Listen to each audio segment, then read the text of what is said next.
Hi எல்லாருக்கும் வணக்கம். Welcome to Amudha's kitchen. வீடியோக்குள்ள போறதுக்கு முன்னாடி மறக்காம அமுதாஸ் கிச்சன் சேனலுக்கு சப்ஸ்கிரைப் பண்ணிடுங்க. அப்படியே பக்கத்துல இருக்கிற பெல் பட்டனை ஒரு தட்டு தட்டிடுங்க. அப்போதான் நாங்க அப்லோட் பண்ற எல்லா புது வீடியோஸும் உங்களை உடனே வந்து சேரும். நம்ம கிச்சன்ல ரொம்ப குறைவான எண்ணெயில எப்படி சூப்பரா நெத்திலி ஃப்ரை செய்யறதுன்னு பார்க்கலாம். இதுக்கு தேவையான பொருட்கள் இங்க லிஸ்ட் பண்ணியிருக்கேன். வாங்க செய்ய ஆரம்பிக்கலாம். இந்த கருவாடோட தலையை ஒட்டி கருப்பா இந்த இடம் இருக்கும், அதனால அது எல்லாத்தையுமே சேர்த்து நம்ம கிள்ளி எடுக்கணும். இந்த மாதிரி அதே மாதிரி மத்த எல்லாத்தையுமே கிள்ளி எடுத்தாச்சு. உப்பு மண் இதெல்லாம் போற வரைக்கும் நல்லா அலம்பி எடுத்துக்கோங்க. நான் 3 வாட்டி அலம்பி எடுத்திருக்கேன். இதுல இப்போ தண்ணி ஊத்தி நம்ம ஊற வச்சிடலாம். ஊற தேவையில்லை, ஒரு 15 நிமிஷம் இந்த மாதிரி ஊறினா போதும். தண்ணி எல்லாத்தையும் புழிஞ்சு எடுத்தாச்சு. இது கூட மசாலா ஐட்டம்ஸ் எல்லாம் சேர்த்துடலாம்.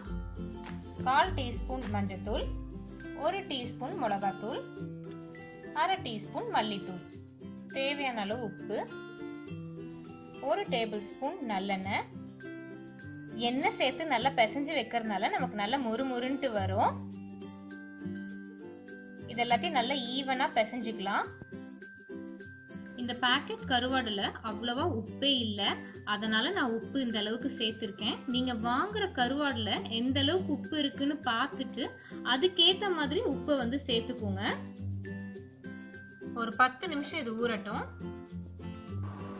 1 டேபிள் ஸ்பூன் நல்லெண்ணெய் சேர்த்துக்கிறேன்.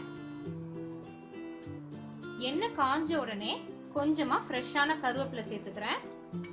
எல்லா எண்ணெயுமே முதல்ல சேர்க்கணும்னு அவசியம் இல்லை. நெத்திலி கருவாடு வறுக்கிறப்ப வேணுங்கிற எண்ணெயை நம்ம அப்பப்ப சேர்த்துக்கலாம்.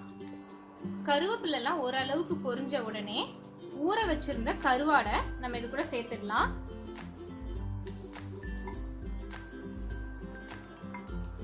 அடுப்பை நல்லா மீடியம்ல வச்சுக்கோங்க. எல்லாத்தையும் நல்லா இப்படி மிக்ஸ் பண்ணி விட்டுக்கோங்க. கருவாடெல்லாம் நல்லா பொரிய ஆரம்பிச்சிருச்சு. இதை நிறைய எண்ணெய் ஊத்தி அப்படியேவும் வறுத்து எடுக்கலாம். இல்லாட்டி இந்த மாதிரி கம்மியா எண்ணெய் நம்ம சேர்த்துட்டு கொஞ்சமா தண்ணி சேர்த்துக்கலாம்.